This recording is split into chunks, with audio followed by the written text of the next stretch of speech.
I think our role is to ensure that governments understand the opportunity that exists here, and I think we're doing a good job at that, but also to better understand the role that they have to play, in the same way as they played a role in the transition to solar and wind for the benefit of the environment.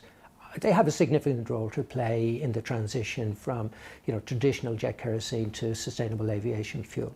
And we can't do it on our own. We just don't have the financial ability to do this on our own. We have to work with others, and governments need to provide the policy framework, the right incentives.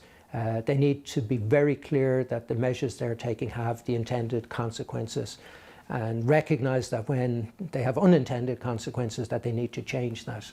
Politicians are slow to acknowledge mistakes and often persist in doing things that are wrong, because they prefer to do that than to put their hand up and say they need to go back. So we've got to work with governments and regulators and everybody to ensure that greater supply of sustainable aviation fuel is made available, and that's going to have to be working together.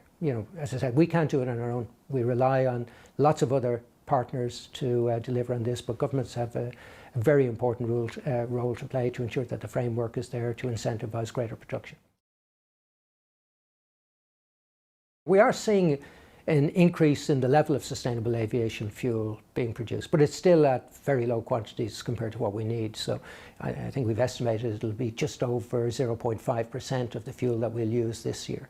Now, it's going in the right direction, but that's slow and incremental growth, and we need to see a step change.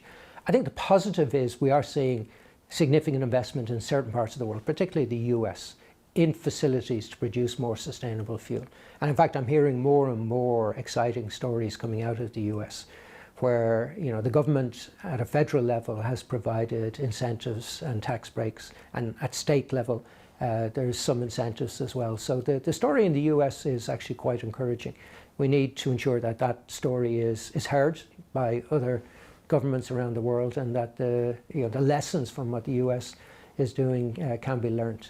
But there's a clear difference between what the US is doing, where they're incentivizing, if you like, using the carrot approach, to what the EU is doing, which is very much the stick. They're trying to beat people up, and it's not working. In fact, it's ridiculous what we're seeing there.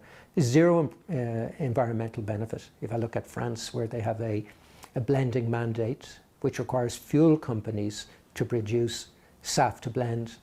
The fuel companies aren't doing it, but they don't care, because the financial penalties that they're facing, they're just passing on to airlines because they're a monopoly supplier. We don't have an option.